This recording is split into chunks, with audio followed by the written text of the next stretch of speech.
Okay great. कल की class में हमने इलेक्ट्रिक पोटेंशियल एनर्जी मैंने आपको बताया था और इलेक्ट्रिक पोटेंशियल के बारे में बताया था। तो पहले हमने पोटेंशियल एनर्जी पढ़ा था और फिर उससे पोटेंशियल को डिराइव किया था।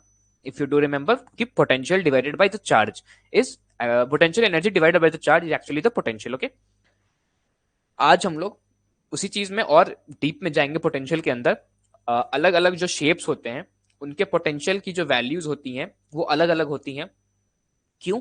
क्योंकि अभी तक जो हमने पोटेंशियल के बारे में पढ़ा था वो एक सिंगल पॉइंट चार्ज के बारे में हमने पढ़ा था या डिस्क्रीट चार्ज सिस्टम के बारे में हमने पढ़ा था, जब चार्जेस अलग अलग सेपरेटेड हो और सिंगल सिंगल पॉइंट चार्जेस हो। बट व्हाट इफ कि अगर एक बड़ा सा स्फेयर है जो कि पॉइंट चार्ज नहीं है, या फिर एक बड़ा सा रिंग है, डिस्क है, तो ऐसे ऐसे जो शेप्स होते हैं हमारे पास उनके पोटेंशियल की वैल्यू क्या होगी इसको हम लोग कैलकुलेट कर रहे होंगे। ठीक है, चलिए तो पहले देखते हैं पोटेंशियल डिफरेंस between two points in an electric field. ठीक है, अब दो पॉइंट के बीच का पोटेंशियल डिफरेंस क्या होगा। तो कल तक हमने पढ़ा था पोटेंशियल, आज हमारे पास एक नया टर्म आ गया potential difference. So as the word suggest potential difference क्या होगा। अगर सपोज कीजिए कोई ए पॉइंट है मेरे पास, उसकी पोटेंशियल वी ए है, और कोई बी पॉइंट है मेरे पास जिसकी पोटेंशियल वी बी है, एंड वी नो कि वी बी हायर पोटेंशियल पे है वी ए से बाय दिस डायरेक्शन। ठीक है, क्यों? क्योंकि इलेक्ट्रिक फील्ड का डायरेक्शन अगर ए से बी है तो ऑफकोर्स बी हायर पोटेंशियल पे होगा किससे, ए के कंपेरिजन में। तो जो हम पोटेंशियल डिफरेंस को डिफाइन करेंगे वो कैसे करेंगे, V B minus V A इस ए बी सिस्टम का पोटेंशियल डिफरेंस होगा, टू बॉडी सिस्टम का पोटेंशियल डिफरेंस होगा। तो पोटेंशियल डिफरेंस between two point in an electric field can be defined as work done in displacing a unit positive charge from one point to another. वही वाला definition जो हमने कल पढ़ा था कि एक पॉइंट से दूसरे पॉइंट ले जाने में जो वर्क डन होगा। सो एक चीज आप अच्छे से देख सकते हैं कि अब तक हम लोग जितने भी एनर्जी निकाल रहे हैं ना, एनर्जी की वैल्यू, कहीं भी हम लोग डायरेक्ट एनर्जी नहीं निकाल रहे हैं, सब कुछ हम लोग किसमें निकाल रहे हैं, वर्क डन के फॉर्म में। सो इसलिए वर्क डन जो हमारा 11th चैप्टर 11th क्लास हम पढ़ रहे होते हैं, काफी इंपॉर्टेंट चैप्टर है और काफी फोकस के साथ उस चैप्टर को पढ़ना, क्योंकि जितने चीजें आगे काम आएंगी ना एनर्जी में, जहां जहां एनर्जी होगा वहां पे हम एक्चुअली वर्क डन की बात कर रहे होंगे। ठीक है, तो यहां भी हम उसी वर्क डन की बात कर रहे हैं। Next, if a unit positive charge is displayed from point A to point B as shown, work required can be given as, suppose करो इस पॉइंट A से पॉइंट B तक किसी एक यूनिट पॉजिटिव चार्ज को हम लोगों ने डिस्प्लेस किया। ठीक है, तो पहले चार्ज A पे था, उसको उठा करके हमने धीरे धीरे डिस्प्लेस करके पॉइंट B पे किया। अब मुझे बताना है कि जो VB माइनस VA वैल्यू है दोनों पॉइंट्स के बीच की पोटेंशियल डिफरेंस वो कितनी होगी। तो सबसे पहले हम लोग क्या लगाएंगे, इंटीग्रेशन का फॉर्मूला। इंटीग्रेशन क्यों होगा, क्योंकि हम लोग छोटा छोटा डिस्प्लेसमेंट कर रहे हैं। ठीक है, अब एक और चीज, हम लोगों को अपने फील्ड के नॉलेज से पता है कि V is equal to E dot R होता है, potential is equal to electric field into R, यानी कि डिस्प्लेसमेंट। ठीक है, ये हम लोगों को पता है और हम लोग कैलकुलेट क्या कर रहे हैं, ये मेरा पॉइंट ए है और मैं यहां से पॉइंट बी जा रहा हूं। ठीक है, तो मैं क्या बोल रहा हूं ना कि मैं डायरेक्ट नहीं जाऊंगा, मैं छोटे छोटे डी आर डिस्टेंस को एड अप करते करते जाऊंगा। तो पहले मैं यहां से डी आर ट्रेवल किया, फिर मैं एक और डी आर ट्रेवल किया, फिर एक डी आर ट्रेवल किया, फिर एक डी आर ट्रेवल किया, फिर एक डी आर ट्रेवल किया। ठीक है, ऐसे मैं ट्रेवल कर रहा हूं।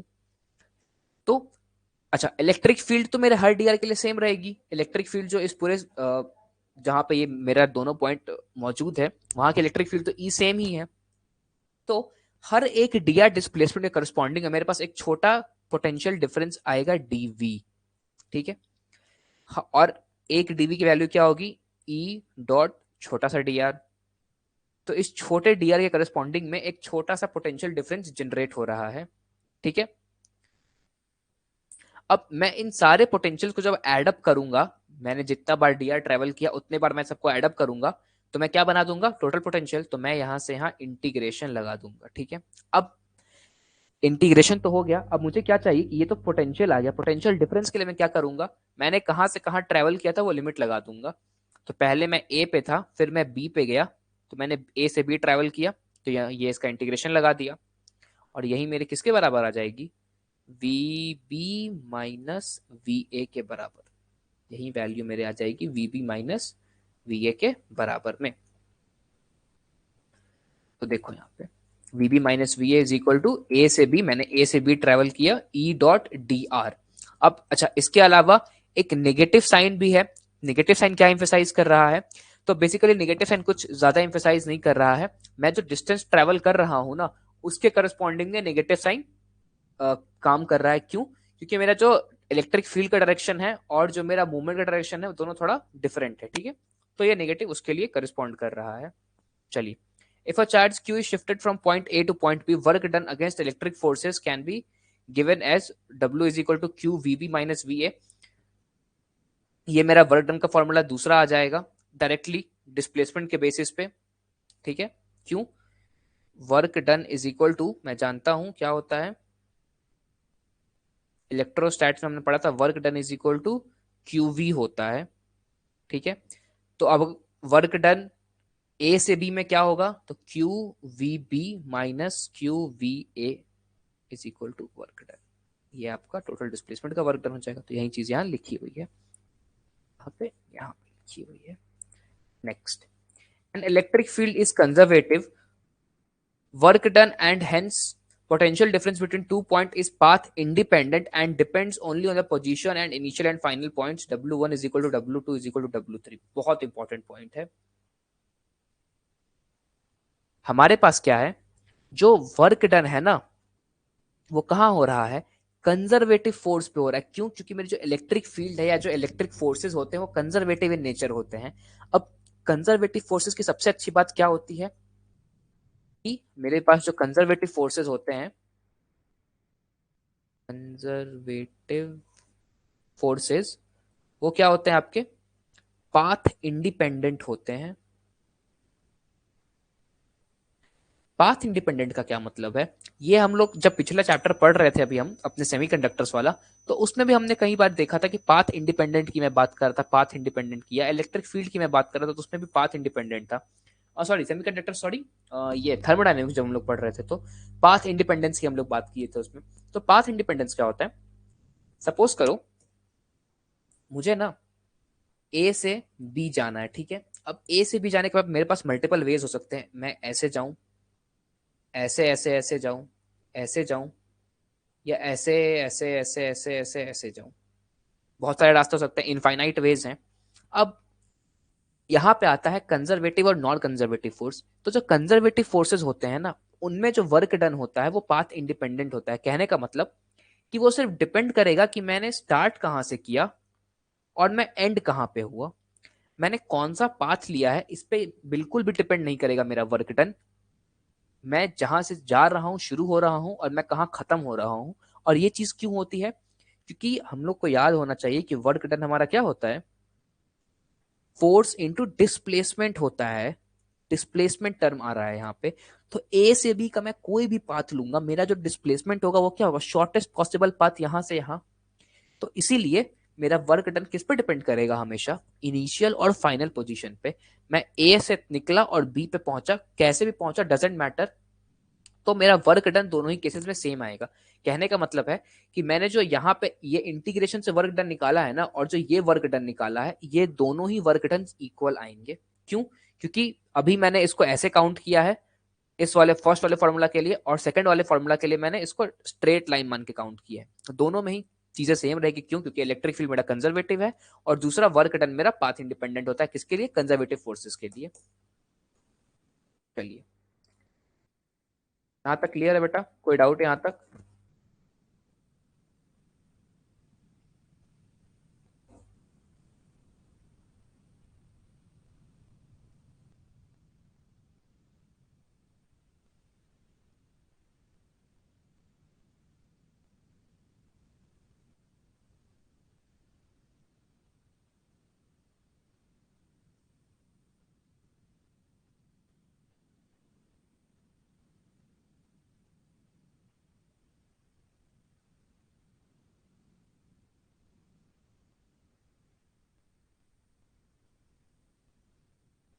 चलो बढ़िया, क्लियर सर।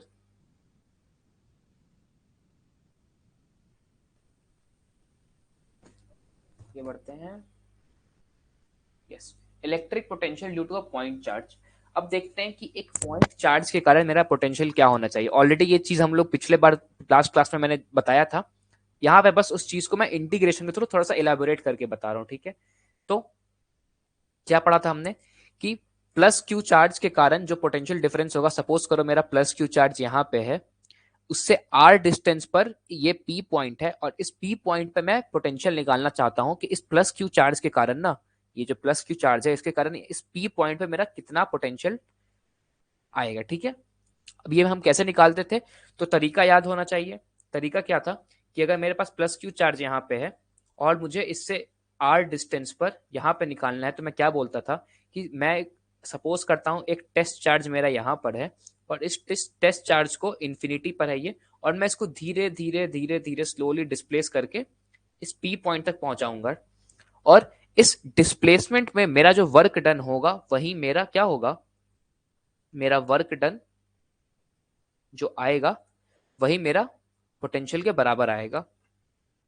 ये हमने बताया था किसके लिए, पोटेंशियल एनर्जी के लिए। ठीक है, यू, और इसको जब हम लोग यू को डिवाइड करते थे किससे, क्यू से, तो ये हमको देता था पोटेंशियल। ये तो हो गया मेरा एक तरीका देखने का। अगर मैं दूसरे तरीके से देखूं इस चीज को, ये हमने कल पढ़ा था, अगर हम दूसरे तरीके से देखें इस चीज को, तो दूसरा तरीका क्या होगा, जो अभी हमने बात करी थी कि V is equal to E dot R. अब इलेक्ट्रिक फील्ड के टर्म्स में देख रहे हैं कि इलेक्ट्रिक फील्ड दिया हुआ है मेरे पास और आर डिस्टेंस मुझे पता है, यहाँ देखो इलेक्ट्रिक फील्ड मुझे दी हुई है ई और मुझे आर डिस्टेंस पता है, तो मैं क्या करूंगा, सेम कॉन्सेप्ट को यूज करके इस बार इन्फिनिटी से चार्ज को लेके आऊंगा और मैं पोटेंशियल छोटा छोटा कैलकुलेट करूंगा कि हर एक छोटा पोटेंशियल एक छोटे डीआर डिस्टेंस के लिए क्या होगा। जैसे हमने यहाँ पे डीआर डिस्टेंस के लिए कैलकुलेट किया था ना, हर एक डीआर के लिए एक स्मॉल डीवी बन रहा था, बस बस वही चीज यहाँ पे भी यूज करेंगे। देखिए ई डॉट डी आर अगेन यहाँ पे भी यूज करेंगे हम लोग, क्यों, क्योंकि हर एक छोटे डी आर के करस्पॉन्डिंग में एक ई डॉट डी आर बन रहा होगा जिसकी वजह से एक स्मॉल डीवी आ रहा होगा, दोनों साइड इंटीग्रेट कर देंगे। अच्छा इंटीग्रेट करेंगे, उसके बाद क्या, उसके अलावा क्या करेंगे, तो उसके अलावा ये करेंगे कि इंटीग्रेशन का लिमिट लगाएंगे। अब लिमिट कहाँ है, इन्फिनिटी से आर, तो इन्फिनिटी से लेकर के, सॉरी यहाँ नहीं, यहाँ लगाएंगे लिमिट, इन्फिनिटी से लेकर के आर तक हम लोग जा रहे हैं, और दूसरा जो मेरा डिस्टेंस है वो लगातार घट रहा है तो एक माइनस साइन लगा देंगे। तो प्रॉपर फॉर्मूला क्या निकल के आया, v is equal to integration of infinity to R minus sign के साथ ई डॉट डी आर। ये आया आपका फॉर्मूला निकल करके, यही चीज यहाँ लिखी हुई है ई डॉट डी आर। अब इस ई की वैल्यू को आप Q by 4 pi epsilon not R square put कर दीजिए, हमको पता है इलेक्ट्रिक फील्ड की क्या वैल्यू होती है, और क्या पुट कर दीजिए, इसको यहां से कांस्टेंट बाहर निकाल देंगे हम लोग, -1/r² पे हम लोग इंटीग्रेशन लगाएंगे और ये v is equal to Q upon 4 pi epsilon naught r निकल करके आ जाएगा आपके पास फॉर्मूला। अगर आप ध्यान से देखेंगे ना बेटा, तो एक चीज नजर आएगी कि अगर मैं डायरेक्टली इसको v is equal to E R को सॉल्व करूंगा ना, तो e की वैल्यू सपोज करो मैं डाल दूंगा q upon 4 pi epsilon not r² और ये r से r कट जाएगा, तो v की वैल्यू मेरे पास q upon 4 pi epsilon naught r आती है। ये वही वैल्यू है जो इस इंटीग्रेशन के बाद भी मुझे देखने को मिली है, मतलब कि मेरा आंसर वेरीफाइड है। जो मैं एक पॉइंट चार्ज के लिए कर रहा था डायरेक्ट फॉर्मूला यूज करके ई डॉट आर, वही वैल्यू मैं लेकर के आया हूं किसके लिए भी, इस इंटीग्रेशन के थ्रू भी मैं उस पॉइंट चार्ज के लिए सेम वैल्यू लेकर के आया हूं। ठीक है, चलिए क्लियर है यहां तक, कोई डाउट नहीं इसमें। जो हमने फॉर्मूला लगाया v is equal to E dot R, और जो हमने इंटीग्रेशन में लगाया वही दोनों चीज मेरी सेम निकल करके आ गई वैल्यू। डायरेक्ट पॉइंट चार्ज के लिए मैं लगाऊं या फिर इंटीग्रेट करके एक पॉइंट चार्ज के लिए लगाऊं, दोनों चीजें टैली कर रही है, मतलब कि मैं सही एजम्पशन लेकर के चल रहा था।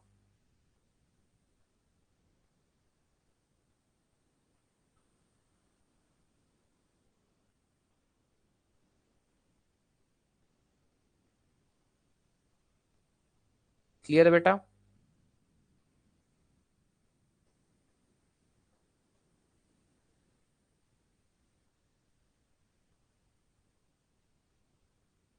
चलो बढ़िया। अब आते हैं, अब हमने देख लिया पॉइंट चार्जेस के लिए, अब एक चार्ज रिंग के बारे में देखते हैं। Electric potential due to a charge ring. Charge ring क्या होता है, तो रिंग ना मेरा कुछ ऐसा ऐसा फिगर होता है, हाथ वाली रिंग आप लोग बहुत पहनते हैं, तो हाथ वाली रिंग को ना सीधे मत देखिए, उसको 3D में देखिए कि 3D में कैसे दिख रही होगी। तो इसको मैंने टिल्ट किया है, ये इसका साइड प्रोफाइल ऐसा दिख रहा होगा मुझे कुछ रिंग का,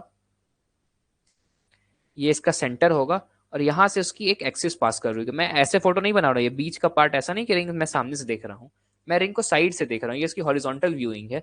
अगर आपके हाथ में रिंग हो या कोई बैंगल हो, उसको आप जब सीधे नहीं देख करके साइड प्रोफाइल से देखिएगा, तो ये उसकी पतली वाली जो स्ट्रिप है ये आपको पहले दिखाई देगी, बीच में छेद दिखाई देगा थोड़ा सा, और साइड में उसकी दूसरे साइड वाली स्ट्रिप दिखाई देगी, और ये उसकी एक्सिस हो जाएगी। तो यही रिंग है हमारा, ठीक है। अब क्या कह रहा है कि जो मेरे पास पहले प्लस क्यू पॉइंट चार्ज था ना, एक पॉइंट पे कंसंट्रेटेड था वो प्लस क्यू चार्ज, अब वो चार्ज इस पूरे रिंग में फैला हुआ है, और किस तरीके से फैला हुआ है, यूनिफॉर्मली फैला हुआ है, ठीक है। तो इस पूरे रिंग में यूनिफॉर्मली एक प्लस क्यू नाम का चार्ज फैला हुआ है। देखो, let electric potential at point P due to small element of length DL be DV. अब मुझे बताना है ना कि ये जो इसका सेंटर है, इससे इस पी पॉइंट पर क्या पोटेंशियल पड़ रहा होगा। तो पहले हमने किसके वजह से देखा था, इस क्यू चार्ज की वजह से पी पॉइंट पे, जो कि आर डिस्टेंस पे लोकेटेड था। अब यही चीज, जो क्यू चार्ज है मेरा वो पूरा फैल गया है, प्लस प्लस प्लस से देख रहे हैं, यूनिफॉर्मली डिस्ट्रीब्यूटेड है मेरे पास, और इससे इसके टॉप मोस्ट पॉइंट से आर डिस्टेंस पर है, और इसके इस पॉइंट से एक्स डिस्टेंस पर ये एग्जिस्ट कर रहा है, ठीक है, पी पॉइंट। अब मैं क्या मान रहा हूं ना, मैं इसके टॉप पर एक डीएल एलिमेंट कट कर रहा हूं छोटा सा, और मैं कह रहा हूं कि इस डीएल एलिमेंट से आर डिस्टेंस पे मेरा पी पॉइंट है, तो इस डीएल की वजह से एक छोटा सा डीवी जनरेट हो रहा होगा। तो पहले हम लोग जो डी आर के लिए करते थे ना, डी आर की वजह से एक डीवी जनरेट हो रहा है, अब ये डीएल के लिए कर। अच्छा, डीएल में एल क्या है मेरा, एल जो ये पेरीमीटर है इस रिंग का, वो पेरीमीटर है एल, ठीक है। तो मैंने यहाँ पे एक स्मॉल एलिमेंट डीएल कट किया। मैंने कहा कि इस स्मॉल एलिमेंट से इस पी पॉइंट की जो डिस्टेंस है ना, वो आर है, ठीक है। अब इस एक डीएल के करस्पॉन्डिंग में मेरे पास एक डीवी जनरेट होगी, छोटी सी पोटेंशियल, और वो डीवी की वैल्यू क्या होगी, dq upon 4 pi epsilon not R. ये कहां से आया, जो हमने पॉइंट चार्ज का भी जस्ट फॉर्मूला निकाला था, q upon 4 pi epsilon not R. तो एक छोटा यहाँ पे डी वी का छोटा वर्जन क्या हो जाएगा, डीवी, और जो पूरा चार्ज q था जो कि यूनिफॉर्मली डिस्ट्रीब्यूटेड है रिंग पे, वो क्या हो जाएगा एक छोटे पॉइंट के लिए dq। तो मेरे पास dv की वैल्यू क्या आ जाएगी, dq upon 4 pi epsilon not are, ठीक है। तो ये चीज मैंने निकाल ली। Next, electric potential to whole ring. अब इस पूरी रिंग पे इलेक्ट्रिक पोटेंशियल क्या होगा, तो मैं ये सारे जो डीवी चार्जेस है सबको क्या करूंगा, सम करते जाऊंगा, सबको ऐड करते जाऊंगा। ये जितने छोटे छोटे छोटे छोटे डीवी चार्जेस है, यहाँ यहाँ यहाँ सब जगह कट करूंगा और सबको ऐड करते जाऊंगा। तो समेशन ऑफ डीवी आ जाएगा, यानी summation of D Q upon 4 pi epsilon not R, और ये आ जाएगा 1/4 pi epsilon not R summation of D Q. देखो ये कैसे काम किया। बेसिकली मैंने यहाँ पे इंटीग्रेशन ही लगाया है, तो अगर आप इंटीग्रेट करोगे या आप समेशन करोगे, दोनों ही चीजें बराबर है। समेशन कर दो, डीवी का समेशन क्या हो जाएगा, सारे छोटे छोटे डीवी मिलकर के क्या बना देंगे, टोटल पोटेंशियल वी। सारे डी क्यू मिलकर के 1/4 पाई एप्सिलॉन नॉट आर, तो मेरा बाहर आ गया, क्योंकि आर एक कांस्टेंट टर्म है, क्योंकि ना ये पी पॉइंट हिल रहा है, ना ये आर जो डीएल हिल रहा है, सबकी वजह से सबका डिस्टेंस सेम ही जाएगा पी पॉइंट, ठीक है। पी पे सबका डिस्टेंस सेम ही जा रहा होगा।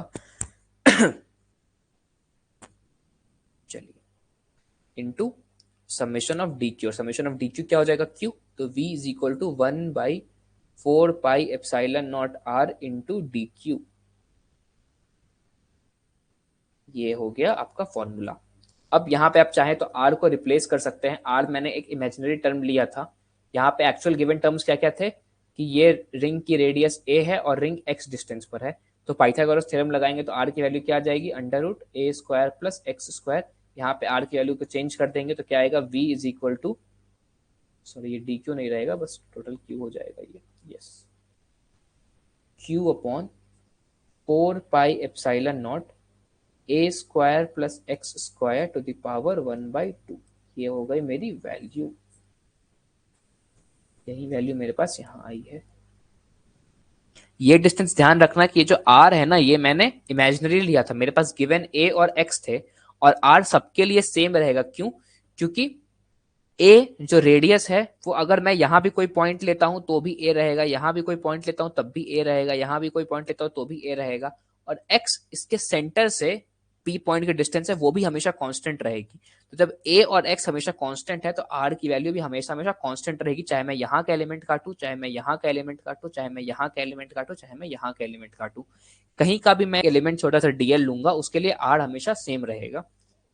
ठीक है, तो मेरा फॉर्मूला निकल के आता है v is equal to Q upon 4 pi epsilon naught a square plus X square to the power half. चलिए यहां तक क्लियर है।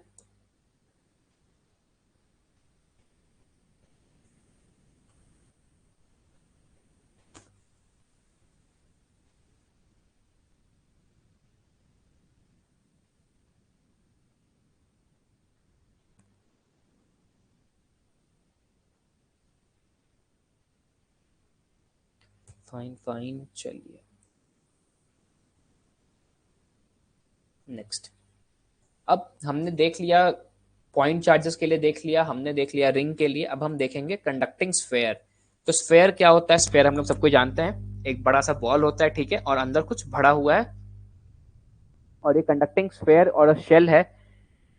तो शेल लिख दिया तो मतलब हॉलो होगा अंदर से, ठीक है। जब भी शेल लिखता है कहीं भी तो वो हॉलो होता है।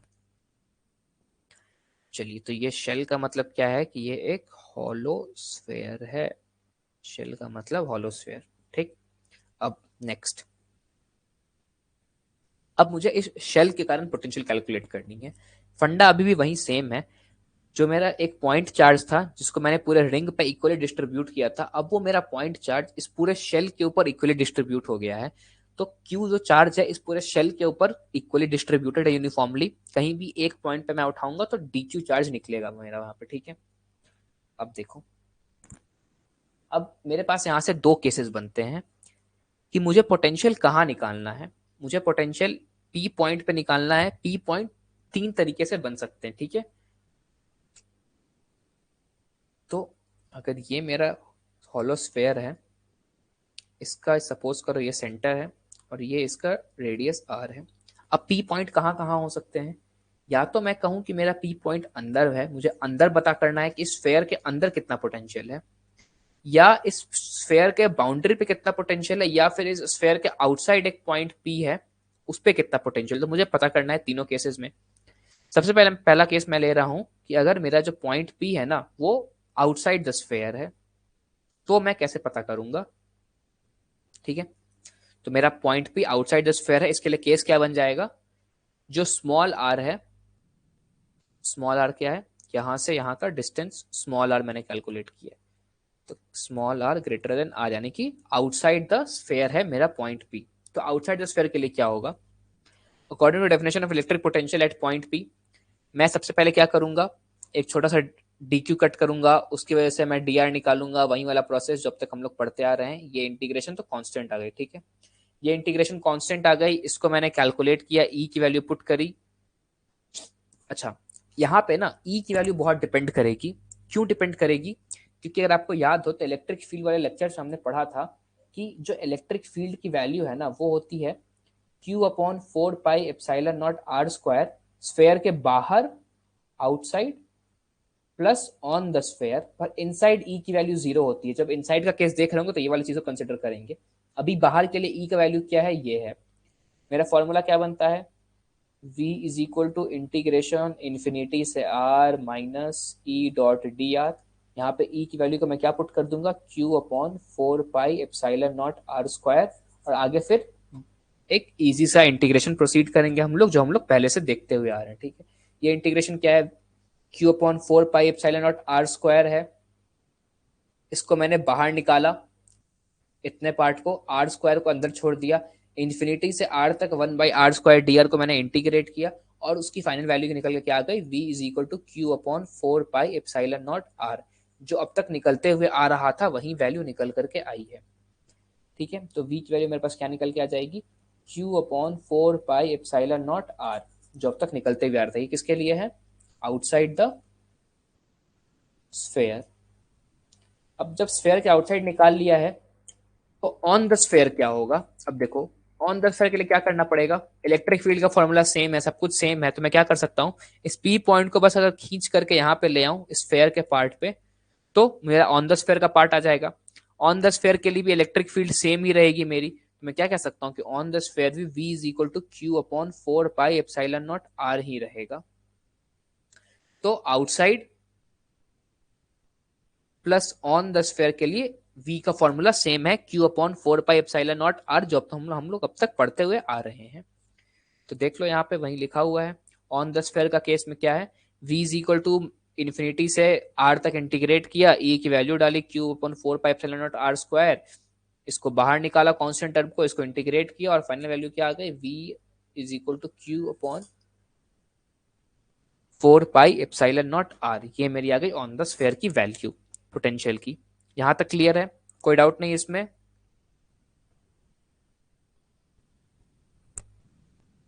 ऑन द स्फेयर और आउटसाइड द स्फेयर दोनों क्लियर है?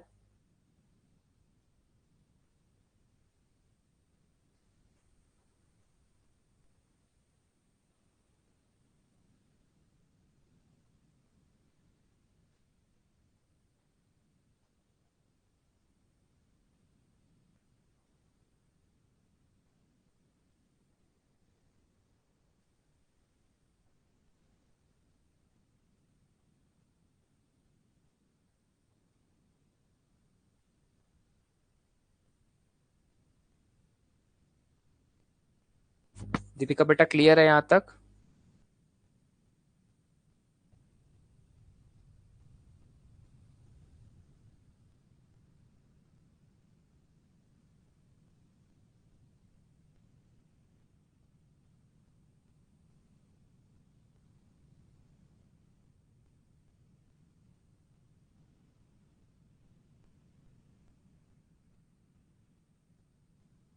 हेलो दीपिका, नेटवर्क इश्यू हो रहा है क्या बेटा?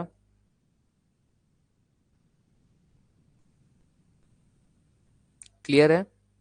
चलो बढ़िया।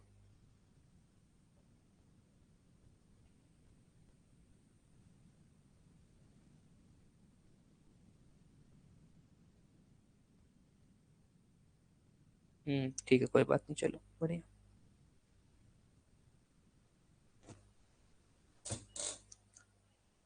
चलो अब आते हैं हमारे तीसरे और फाइनल केस पे कंडक्टिंग स्फीयर के, जो कि है इनसाइड द सरफेस। तो इनसाइड द सरफेस के लिए मैंने आपको बताया था क्या, ई की वैल्यू जो होती है इनसाइड द सरफेस 0 होती है। ये हमें कहां से पता चला था, इलेक्ट्रिक फील्ड के पार्ट से। अब बताओ, मुझे पता है कि मेरी v की जो वैल्यू होती है dv अपॉन dr, उसकी वैल्यू क्या होती है, e। यहां से मैं क्या करता था, dv is equal to E dot d r करता था, ठीक है। अब मेरी e की वैल्यू 0 हो गई, e की वैल्यू 0 हो गई, तो मैं क्या कह सकता हूं कि dv अपॉन डी आर की जो वैल्यू है वो क्या है, वो 0 हो गई। dv अपॉन डी आर की वैल्यू 0 का मतलब क्या है कि v चेंज ही नहीं कर रहा है r के रिस्पेक्ट में, यानी कि v क्या है आपका, v कांस्टेंट है। तो यहां से सबसे बड़ा चीज निकल करके आता है कि inside the surface, inside the conducting sphere क्या होता है, potential is equal to constant. Electric field आपकी 0 होती है और पोटेंशियल कांस्टेंट होता है कहां पे, inside the sphere, inside the conducting sphere, ठीक है। और पोटेंशियल कांस्टेंट होगा तो कितनी वैल्यू आ जाएगी, v is equal to Q upon 4 pi epsilon naught r। यानी कि अंदर कहीं भी पोटेंशियल चेंज नहीं कर रहा है हर जगह पर, क्योंकि देखो अंदर ना बहुत सारे केसेस बन सकते हैं। मैं यहाँ पे पी ले सकता हूँ, यहाँ पे पी ले सकता हूँ, यहाँ पे ले सकता हूँ, कोई यहाँ पे ले सकता है। इन सारे केसेस के लिए जितना बार भी मैं पी लूंगा सब बार कांस्टेंट वैल्यू आएगी v की, क्या, q upon 4 pi epsilon naught r। Distance independent हो जाती है ये वैल्यू, डिस्टेंस इंडिपेंडेंट। जैसे अगर मैं जब बाहर का केसेस देखता तो बाहर के केस में कितनी वैल्यू आती थी आपकी, स्मॉल आर आती थी, और ये स्मॉल आर क्या होता था, पी का डिस्टेंस। पी को मैं जितना दूर करते जाऊंगा आर की वैल्यू उतनी ही बढ़ते जाएगी, पोटेंशियल की वैल्यू उतनी ही घटते जाएगी, ठीक है। तो मेरा जो डिस्टेंस था उस पर डिपेंड कर रहा था पोटेंशियल। पर अंदर क्या हो गया, अंदर पोटेंशियल डिस्टेंस इंडिपेंडेंट हो चुका है। जो मेरे सरफेस पे वैल्यू आई थी वही value through out the area अंदर ट्रेवल कर रही है, वही सेम वैल्यू, ठीक है। तो अंदर मैं कोई सा भी डिस्टेंस लू, कहीं भी पी पोटेंशियल निकालना चाहूं किसी पी पॉइंट पे, हमेशा v is equal to Q upon 4 pi epsilon not capital R ही मेरी वैल्यू आएगी, नो मैटर व्हाट मैं क्या डिस्टेंस ले रहा हूँ। ठीक है, तो ये तीसरा और स्पेशल केस था एक। ठीक है, क्लियर है यहां तक? थर्ड केस भी क्लियर है बेटा?